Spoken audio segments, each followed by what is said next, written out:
Hello everyone, in this video we are going to discuss chapter number 2 of class 10th English, Nelson Mandela Long Walk to Freedom। So Nelson Mandela कौन सी, ठीक है, आप इन्होंने full name देख लो, Nelson रोलीलाला Mandela, ठीक है। So he was the first black president of South Africa। So south Africa ਨਾ ਇੱਕ ਕੰਟਰੀ ਸੀਗੀ ਜਿੱਥੇ ਅਪਾਰਥਾਈਡ ਦਾ ਸਿਸਟਮ ਚੱਲਦਾ ਸੀ, ਮਤਲਬ ਰੇਸਿਜ਼ਮ ਹੁੰਦਾ ਸੀ ਬਹੁਤ ਜ਼ਿਆਦਾ, ਠੀਕ ਹੈ। ਤੇ ਮਤਲਬ ਵਾਈਟ ਸੀ ਉੱਥੇ ਸੁਪਰਮੇਸੀ ਸੀ, ਵਾਈਟ ਸੀ ਸੁਪਰਮੇਸੀ ਸੀ ਬੇਸਿਕਲੀ। ਪਰ ਜਿਹੜੇ ਨੈਲਸਨ ਮੰਡੇਲਾ ਸੀਗੇ ਉਹ 1994 ਵਿੱਚ ਫਸਟ ਬਲੈਕ ਪ੍ਰੈਜ਼ੀਡੈਂਟ ਬਣੇ ਸੀਗੇ ਸਾਊਥ ਅਫਰੀਕਾ ਦੇ। ਸੋ ਉਹਨਾਂ ਦੀ ਬਾਇਓਗ੍ਰਾਫੀ ਹੈ ਲੌਂਗ ਵਾਕ ਟੂ ਫਰੀडम, ਅਤੇ ਉਹਦੇ ਵਿੱਚੋਂ ਇਹ ਚੈਪਟਰ ਲਿਆ ਗਿਆ। ਸੋ ਬਿਫੋਰ ਯੂ ਰੀਡ ਪੜ੍ਹ ਲੈਂਦੇ ਹਾਂ। Apartheid is a political system that separates people according to their race। So apartheid एक political system है, ठीक है, political system है that separates people according to their race, ਜਿਹੜਾ ਕਿ ਲੋਕਾਂ ਨੂੰ ਵੱਖਰਾ ਵੱਖਰਾ ਕਰ ਦਿੰਦਾ according to their race, ਠੀਕ ਹੈ, ਕਿ ਕੋਈ black ਹੈ ਜਾਂ ਕੋਈ white ਹੈ, ਠੀਕ ਹੈ। Can you say which of the three countries named below had such a political system until very recently? ਸੋ ਪੁੱਛਦੇ ਪਏ ਕਿ ਇਹਨਾਂ ਤਿੰਨਾਂ ਕੰਟਰੀਜ਼ 'ਚੋਂ ਕਿਹੜੀ ਕੰਟਰੀ ਵਿੱਚ ਇਹ ਸਿਸਟਮ ਅਪਾਰਥਾਈਡ ਦਾ ਸਿਸਟਮ ਥੋੜ੍ਹੀ ਦੇਰ ਪਹਿਲਾਂ ਹੀ ਹਲੇ ਜਾ ਕੇ ਖ਼ਤਮ ਹੋਇਆ। ਸੋ ਇਟਸ ਸਾਊਥ ਅਫਰੀਕਾ, ਠੀਕ ਹੈ। ਸੋ ਸਾਊਥ ਅਫਰੀਕਾ ਵਿੱਚ ਅਪਾਰਥਾਈਡ ਦਾ ਸਿਸਟਮ ਚੱਲਦਾ ਸੀਗਾ, ਠੀਕ ਹੈ। So have you heard of Nelson Mandela? ਤੁਸੀਂ ਨੈਲਸਨ ਮੰਡੇਲਾ ਬਾਰੇ ਸੁਣਿਆ? ਹਾਂਜੀ, ਤੁਸੀਂ ਲਾਸਟ ਟਾਈਮ ਆਪਣੀ ਜ਼ਰੂਰ ਬੁੱਕ 'ਚ ਪੜ੍ਹਿਆ ਹੋਏਗਾ, ਠੀਕ ਹੈ। ਸੋ ਆਪਣੀ SST ਦੀ ਬੁੱਕ 'ਚ, ਹਿਸਟਰੀ ਦੀ ਬੁੱਕ 'ਚ, have you heard of Nelson Mandela and his history civics books ninth ਵਿੱਚ। So Mandela and his African National Congress. So Mandela ਆਪਣੀ ਉਹਨਾਂ ਦੀ ਇੱਕ ਮਤਲਬ ਸੀਗੀ ਇੱਕ ਕੀ ਕਹਿੰਦੇ ਨਾ, ਇੱਕ ਪੋਲੀਟੀਕਲ ਪਾਰਟੀ ਸੀਗੀ African National Congress. Spent a life time fighting against ਅਪਾਰਥਾਈਡ।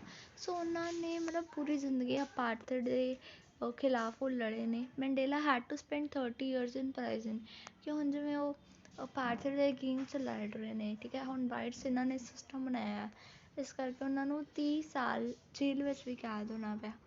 Finally, democratic elections were held in South Africa in 1994 and Mandela became the first black president of a new nation। So 1994 ਵਿੱਚ democratic elections ਹੋਈਆਂ ਸੀਗਾ, ਅਤੇ ਜਿਹੜੇ Mandela ਸੀਗੇ ਉਹੀ first black president ਬਣੇ ਸੀਗੇ south Africa ਦੇ। In this extract from his autobiography Long Walk to Freedom, so ਉਹਨਾਂ ਦੀ autobiography ਉਹਨਾਂ ਨੇ ਆਪ ਲਿਖੀ ਹੈ। Mandela speaks about a historic occasion, the inauguration। ਸੋ ਇਸ ਐਕਸਟ੍ਰੈਕਟ ਵਿੱਚ ਆਪਣੇ ਇਨੋਗ੍ਰੇਸ਼ਨ ਦੀ ਗੱਲ ਕਰਦੇ। ਇਨੋਗ੍ਰੇਸ਼ਨ ਮਤਲਬ ਜਿਸ ਦਿਨ ਉਹਨਾਂ ਨੂੰ ਪ੍ਰੈਜ਼ੀਡੈਂਟ ਬਣਾਇਆ ਗਿਆ ਸੀਗਾ, ਠੀਕ ਆ। ਜਿਸ ਦਿਨ ਡੈਮੋਕ੍ਰੈਟਿਕ ਇਲੈਕਸ਼ਨਸ ਹੋਈਆਂ ਸੀ, ਜਿਸ ਦਿਨ ਉਹਨਾਂ ਨੂੰ ਜਿਹੜਾ ਪ੍ਰੈਜ਼ੀਡੈਂਟ ਅਪੋਇੰਟ ਕੀਤਾ ਗਿਆ ਸੀ। Can you guess what the occasion might be? Check your guess with this news item from BBC of 10 May 1994। ਸੋ ਮਤਲਬ ਕਦੋਂ ਹੋਈ ਸੀ ਇਨੋਗ੍ਰੇਸ਼ਨ? 10 May 1994। ਸੋ ਇਹ ਵੀ ਪੜ੍ਹ ਲੈਂਦੇ ਹਾਂ, ਠੀਕ ਹੈ। Nelson Mandela has become South Africa's first black president after more than 3 centuries of white rule। ਸੋ ਕਹਿੰਦੇ ਆ ਕਿ ਉਹ ਫਸਟ ਬਲੈਕ ਪ੍ਰੈਜ਼ੀਡੈਂਟ ਬਣੇ ਸੀ after more than 3 centuries of white rule। Mr. Mandela's African National Congress ANC party won 252 of the 400 seats in the first democratic elections of Africa's history।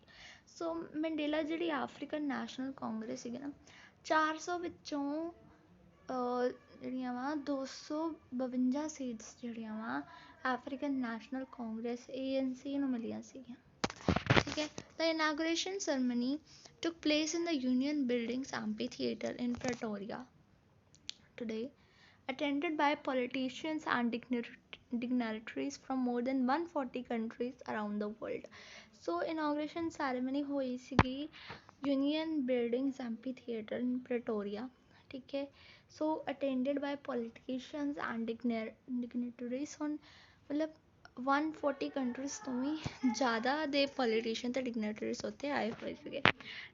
Never again will this beautiful land experience the oppression of one by another, said Nelson Mandela in his address। ਸੋ ਉਹਨਾਂ ਨੇ ਆਪਣੇ ਮਤਲਬ ਉੱਥੇ ਕਿਹਾ ਸੀਗਾ ਆਪਣੀ speech ਦੇ ਦੌਰਾਨ, ਠੀਕ ਹੈ, ਕਿ ਕਦੇ ਵੀ ਇਹ ਬਿਊਟੀਫੁਲ ਲੈਂਡ 'ਤੇ ਫਿਰ ਇੱਕ ਦੂਸਰੇ ਨੂੰ ਦਬਾਉਣਾ ਫਿਰ ਕਦੇ ਨਹੀਂ ਹੋਏਗਾ। So jubilant scenes on the streets of Pretoria followed the ceremony with blacks, whites, and colored celebrating together.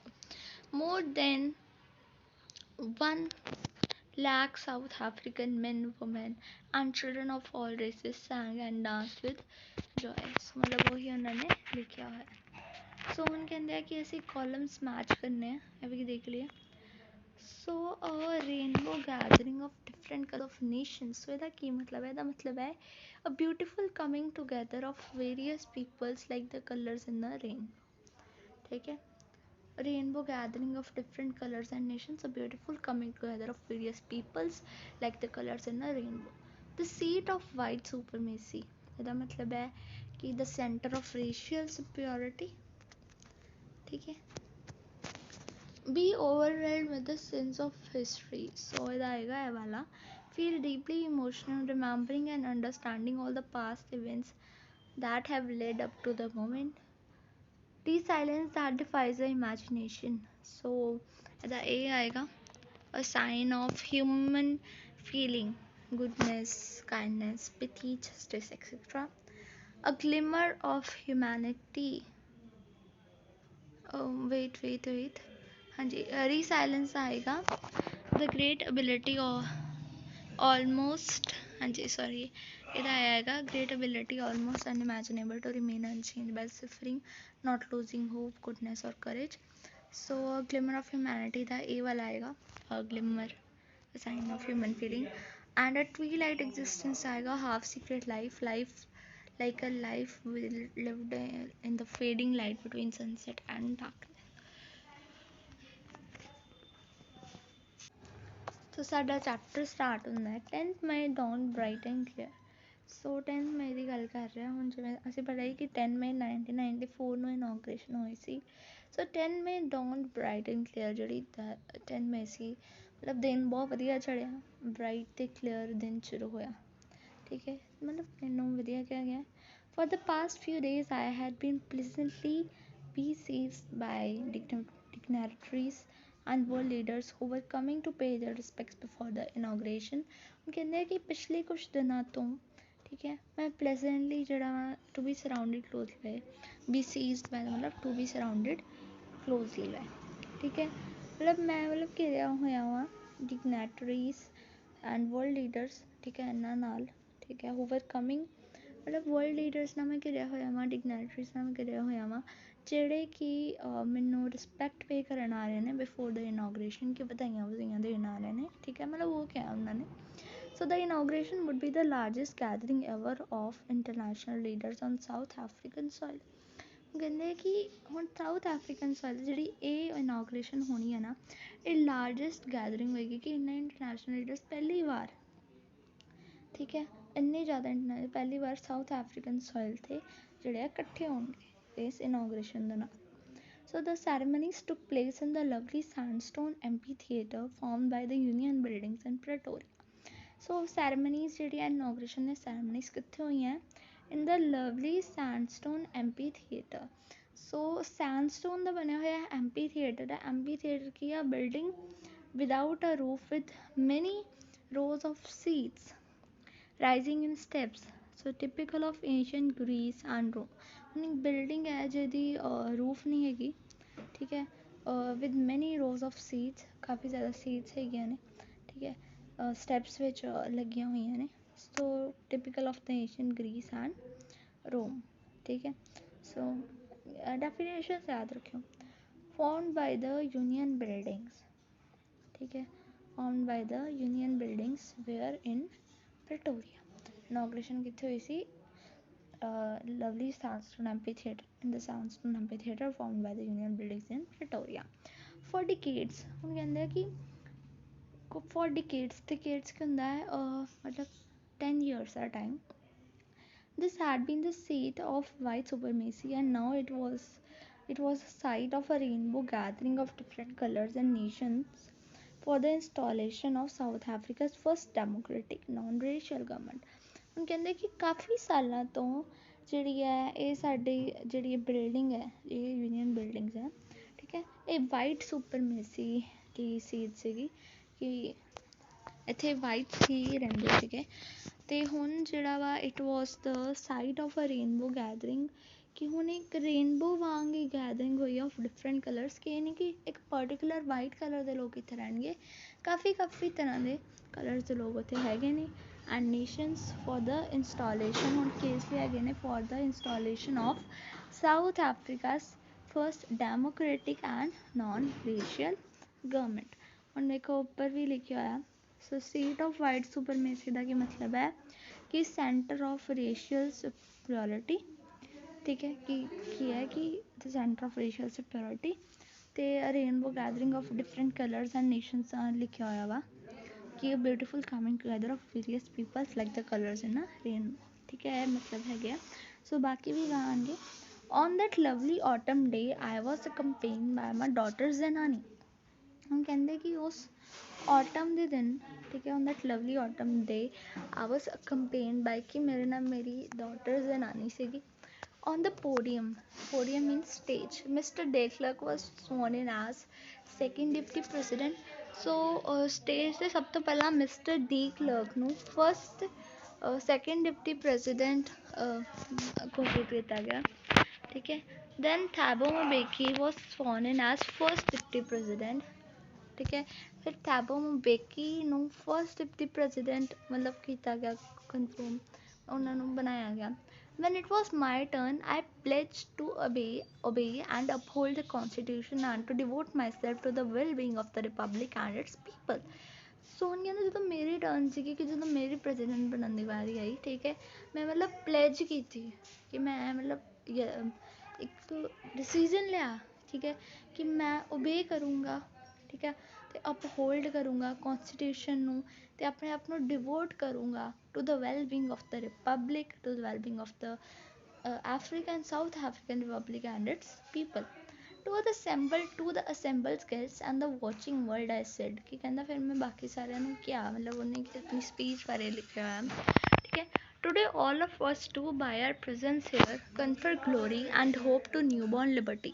ਕਹਿੰਦੇ ਕਿ ਅੱਜ ਆਪਾਂ ਸਾਰੇ ਜਾਣੇ ਇੱਥੇ ਇਕੱਠੇ ਹੋ ਕੇ ਕੀ ਕਰ ਰਹੇ ਆ, ਕਨਫਰ ਮਤਲਬ ਗਿਵ ਗਲੋਰੀ ਐਂਡ ਹੋਪ, ਠੀਕ ਹੈ, ਹੋਪ ਦੇ ਰਹੇ ਹਾਂ ਇੱਕ ਨਿਊਬੋਰਨ ਲਿਬਰਟੀ 'ਤੇ, ਕਿ ਜਿਹੜੀ ਹੁਣ ਨਵੀਂ ਲਿਬਰਟੀ, ਇੱਕ ਨਵੀਂ ਜਿਹੜੀ ਆ ਸਾਡੀ ਇਕੁਐਲਿਟੀ ਆਈ ਆ ਉਹਨੂੰ, out of the experience of an extraordinary human disaster that lasted too long. So ਕਹਿੰਦੇ ਨੇ ਕਿ ਇਸ ਐਕਸਪੀਰੀਅੰਸ 'ਚੋਂ, ਕਿ ਜਿਹੜਾ ਸਾਨੂੰ ਐਕਸਪੀਰੀਅੰਸ ਹੋਇਆ of an extraordinary human disaster, so ਇਹ 'ਤੇ ਗੱਲ ਕਰ ਰਹੇ ਨੇ ਉਹ ਅਪਾਰਥਿਡ, ਸਿਸਟਮ ਆਫ ਅਪਾਰਥਿਡ ਦੀ, ਕਿ ਇੱਕ ਪਤਾ ਨਹੀਂ extraordinary human disaster, system of apartheid ਦੀ ਗੱਲ ਕਰ ਰਹੇ ਨੇ, ਕਿ ਦੈਟ ਲਾਸਟਡ ਟੂ ਲੌਂਗ, ਕਿ ਜਿਹੜਾ ਸਿਸਟਮ ਹੈ ਕਿੰਨੀ ਦੇਰ ਤੱਕ ਚੱਲਿਆ, ਠੀਕ ਹੈ। ਇਸ ਐਕਸਪੀਰੀਅੰਸ 'ਚੋਂ ਨਿਕਲਦੇ ਹੋਏ must be born a society, ਹੁਣ ਇੱਥੇ ਇੱਕ ਇਹੋ ਜਿਹੀ ਸੋਸਾਇਟੀ ਉੱਭਰ ਕੇ ਆਈ ਹੈ of which all humanity will be proud, ਜਿਸ ਸੋਸਾਇਟੀ ਦੀ ਸਾਰੀ ਹਿਊਮੈਨਿਟੀ ਪ੍ਰਾਊਡ ਹੋਏਗੀ, ਜਿਹੜੀ ਕਿ ਮਤਲਬ ਬਿਨਾਂ ਕਿਸੇ ਹਿਊਮਨ ਡਿਜ਼ਾਸਟਰ ਦੇ, ਬਿਨਾਂ ਕਿਸੇ ਡਿਸਕ੍ਰਿਮੀਨੇਸ਼ਨ ਦੀ ਚੱਲ ਰਹੀ ਹੈ। We who were outlaws not so long ago, so ਇਹਦਾ ਮਤਲਬ ਕੀ ਹੈ, because of its policy of apartheid many countries had earlier broken off diplomatic relations with South Africa। ਅਸੀਂ ਕਹਿੰਦੇ ਆ ਕਿ ਇਸ ਪੋਲਿਸੀ ਅਪਾਰਥਿਡ ਦੀ ਪੋਲਿਸੀ ਕਰਕੇ ਕਾਫੀ ਕੰਟਰੀਜ਼ ਨੇ ਮਤਲਬ ਸਾਊਥ ਅਫਰੀਕਾ ਨਾਲ ਆਪਣਾ ਰਿਸ਼ਤਾ ਤੋੜਤਾ ਸੀਗਾ, diplomatic relations, money related relation ਸਾਰੇ ਮਤਲਬ ਉਹਨੇ ਹੀ ਤੋੜਤੇ ਸੀਗੇ, ਠੀਕ ਹੈ। ਸੋ ਕਹਿੰਦੇ ਕਿ ਅਸੀਂ ਜਿਹੜੇ ਕਿ ਆਊਟਲੋਸ ਹੈਗੇ ਸੀਗੇ, ਮਤਲਬ ਤੁਸੀਂ ਸਾਰਿਆਂ ਨੇ ਜਾਂ ਅਸੀਂ ਜਦੋਂ ਵੀ ਸਾਊਥ ਅਫਰੀਕਾ ਜਿਹੜਾ ਥੋੜ੍ਹੀ ਦੇਰ ਪਹਿਲਾਂ ਜਿਹੜਾ ਰਿਸ਼ਤਾ ਤੋੜਿਆ ਸੀ, ਡਿਪਲੋਮੈਟਿਕ ਰਿਲੇਸ਼ਨਸ ਤੋੜੇ ਸੀ, have today been given the rare privilege to be host to the nations of the world on our own soil, ਠੀਕ ਹੈ। ਸੋ ਹੁਣ ਅੱਜ ਸਾਨੂੰ ਮੌਕਾ ਮਿਲਿਆ ਹੈ ਕਿ ਸਾਨੂੰ ਇੱਕ ਰੇਅਰ ਪ੍ਰਿਵਿਲੇਜ, ਸਾਨੂੰ ਇੱਕ ਰੇਅਰ ਜਿਹਾ ਮੌਕਾ ਮਿਲਿਆ ਹੈ ਹੋਸਟ ਬਣਨ ਦਾ, ਠੀਕ ਹੈ, ਇਹਨਾਂ ਨੇਸ਼ਨਸ ਦੇ, ਠੀਕ ਹੈ, of the world on our own soil, ਕਿ ਮਤਲਬ ਤੁਸੀਂ ਜਿਨ੍ਹਾਂ ਨੇ ਮਤਲਬ ਤੁਸੀਂ ਨਾਤਾ ਤੋੜਤਾ ਸੀ, ਤੁਸੀਂ ਅੱਜ ਇੱਥੇ ਇਕੱਠੇ ਹੋਏ ਹੋ, ਸਾਨੂੰ ਮੌਕਾ ਮਿਲਿਆ ਤੁਹਾਡੀ ਸੇਵਾ ਕਰਨ ਦਾ, ਮਤਲਬ ਬੇਸਿਕਲੀ ਇਹ ਕਹਿਣਾ ਚਾਹ ਰਹੇ ਨੇ, ਇਸ ਲਾਈਨ ਦਾ ਮਤਲਬ ਇਹ ਰਿਹਾ ਹੀ ਨਿਕਲਦਾ। We thank all of our distinguished international guests for having come to take possession with the people of our country of what is after all a common victory for justice, for peace, for human dignity। ਹੁਣ ਕਹਿੰਦੇ ਕਿ ਅਸੀਂ ਸਾਰਿਆਂ ਨੂੰ thank ਕਰਦੇ ਹਾਂ, ਆਪਣੇ ਸਾਰੇ ਇੰਟਰਨੈਸ਼ਨਲ ਗੈਸਟ ਨੂੰ ਥੈਂਕ ਕਰਦੇ ਹਾਂ ਕਿ ਤੁਸੀਂ ਇੱਥੇ ਆਏ ਹੋ, ਠੀਕ ਹੈ, ਤੁਸੀਂ ਇੱਥੇ ਆਪਣਾ ਹਿੱਸਾ ਪਾਇਆ ਵਿਦ ਪੋਜੀਸ਼ਨ ਲਿੱਤਾ with the people of R country, ਠੀਕ ਹੈ, ਸਾਡੀ ਕੰਟਰੀ ਦੇ ਲੋਕਾਂ ਨਾਲ ਤੁਸੀਂ ਇੱਥੇ ਇਕੱਠੇ ਹੋਏ ਹੋ of what is after all. ਇਹ ਕਹਿੰਦੇ ਕਿ ਹੁਣ ਵੈਸੇ ਵੀ ਇਹ ਸਾਡੇ ਲਈ ਇੱਕ ਕਾਮਨ ਵਿਕਟਰੀ ਹੈ, ਸਾਡੇ ਸਾਰਿਆਂ ਲਈ ਜਿੱਤ ਹੈਗੀ ਆ ਜਸਟਿਸ ਦੀ, ਪੀਸ ਦੀ, ਹਿਊਮਨ ਡਿਗਨਿਟੀ ਦੀ, ਠੀਕ ਹੈ। We have at last achieved our political emancipation. ਹੁਣ ਕਹਿੰਦੇ ਆ ਲਾਸਟ 'ਤੇ ਸਾਨੂੰ ਆਪਣੀ ਪੋਲੀਟੀਕਲ ਐਮੈਂਸੀਪੇਸ਼ਨ ਮਿਲ ਚੁੱਕੀ ਹੈ। ਐਮੈਂਸੀਪੇਸ਼ਨ ਮੀਨਸ freedom from restriction। ਕਹਿੰਦੇ ਕਿ at last we have achieved our political emancipation, we pledge ourselves to liberate all our people from the continuing bondage of poverty, deprivation, suffering, gender and other discrimination। ਹੁਣ ਕਹਿੰਦੇ ਕਿ ਅਸੀਂ pledge ਕਰਦੇ ਹਾਂ, ਅਸੀਂ ਮਤਲਬ ਵਾਅਦਾ ਕਰਦੇ ਹਾਂ ਤੁਹਾਡੇ ਸਾਰਿਆਂ ਨਾਲ, ਠੀਕ ਹੈ, ਤੁਹਾਡੇ ਸਾਰਿਆਂ ਨਾਲ ਵਾਅਦਾ ਕਰਦੇ ਹਾਂ, ਆਪਣੇ ਆਪ 'ਤੇ ਮਤਲਬ ਪ੍ਰਣ ਲੈਂਦੇ ਹਾਂ ਕਿ ਆਪਾਂ ਆਪਣੇ ਸਾਰੇ ਲੋਕਾਂ ਨੂੰ ਲਿਬਰੇਟ ਕਰਾਂਗੇ, ਆਜ਼ਾਦ ਕਰਾਂਗੇ from the continuing bondage of poverty, ਗਰੀਬੀ ਤੋਂ, deprivation means a state of not having one's rightful benefits, ਕਿ ਆਜ਼ਾਦੀ ਦਿਵਾਵਾਂਗੇ ਤੁਹਾਨੂੰ, ਠੀਕ ਹੈ, ਕਿ ਜੇ ਤੁਹਾਨੂੰ ਇਕੁਅਲ ਰਾਈਟਸ ਨਹੀਂ ਮਿਲਦੇ ਉਹ ਤੋਂ, suffering, gender and other discrimination ਹੁੰਦਾ being treated differently or unfavorably, ਠੀਕ ਹੈ। ਕਹਿੰਦੇ ਕਿ ਅਸੀਂ ਮਤਲਬ ਪ੍ਰਣ ਲੈਂਦੇ ਹਾਂ ਕਿ ਤੁਹਾਨੂੰ ਸਾਰਿਆਂ ਨੂੰ ਲਿਬਰੇਟ ਕਰਾਂਗੇ from continuous bondage of poverty, deprivation, suffering, gender and other discrimination. Never, never and never again shall it be that this beautiful land will again experience the oppression of one by another। ਕਹਿੰਦੇ ਕਿ ਹੁਣ ਕਦੀ ਇੱਦਾਂ future 'ਚ ਨਹੀਂ ਹੋਏਗਾ ਕਿ ਫਿਰ ਤੋਂ ਜਿਹੜਾ ਇਹ ਬਿਊਟੀਫੁਲ ਲੈਂਡ ਹੈ ਇੱਥੇ ਫਿਰ ਕਿ ਇੱਕ ਬੰਦਾ ਦੂਸਰੇ 'ਤੇ ਹੁਕਮ ਚਲਾਉਂਦਾ ਹੋਵੇ, ਠੀਕ ਹੈ, ਇੱਕ ਦੂਸਰੇ ਨੂੰ ਮਤਲਬ ਇੱਕ ਬੰਦਾ ਦੂਸਰੇ ਨੂੰ ਦਬਾਉਂਦਾ ਹੋਵੇ। The sun shall never set on so glorious a human achievement। ਇਹ ਕਹਿੰਦੇ ਕਿ ਇੰਨੀ ਵਧੀਆ ਹਿਊਮਨ ਅਚੀਵਮੈਂਟ ਹੈਗੀ ਹੈ ਅਤੇ ਸਨ ਮਤਲਬ ਕਦੇ ਇਹ ਤੋਂ ਪਰੇ ਨਹੀਂ ਹੋਏਗਾ, ਆਪਣੀ ਰੋਸ਼ਨੀ 'ਤੇ ਮਾਰਦਾ ਰਹੇਗਾ। Let freedom reign, God bless Africa। ਠੀਕ ਹੈ, ਇਹਨਾਂ ਦੀ ਸਪੀਚ ਸੀਗੀ ਜੋ ਉਹਨਾਂ ਨੇ ਇਨੋਗ੍ਰੇਸ਼ਨ ਵਾਲੇ ਦਿਨ ਦਿੱਤੀ ਸੀਗੀ। ਸੋ ਨੈਲਸਨ ਮੰਡੇਲਾ ਦੀ ਪਿਕਚਰ ਹੈ, ਤੁਸੀਂ ਦੇਖ ਸਕਦੇ ਹੋ, ਠੀਕ ਹੈ। ਸੋ ਫਿਰ ਕੁਐਸਚਨਸ ਆ ਜਾਂਦੇ ਨੇ, where did the ceremonies took place, can you name any public buildings in India that are made of sandstone. Red Fort ਹੈਗਾ। Can you say how 10 May is an autumn day in South Africa। ਹੁਣ autumn day ਕਿਉਂ ਹੈ? Because ਮਤਲਬ it's a very nice thing, yeah. Happy birthday. So at the beginning of the speech, Mandela mentions an extraordinary human disaster. What does he mean by this? And what is the glorious human achievement he speaks of at the end? So what does Mandela thank? What does Mandela thank the international leaders for? What ideas has he set out for the future of South Africa? ठीक है। सो ਅਸੀਂ ਇਸ video 'ਚ ਇੰਨਾ ਹੀ ਪੜ੍ਹਦੇ ਹਾਂ, ਬਾਕੀ ਤਾਂ ਮੈਂ ਨੈਕਸਟ ਵੀਡੀਓ ਡਿਸਕਸ ਕਰਾਂਗੀ। Thanks for watching.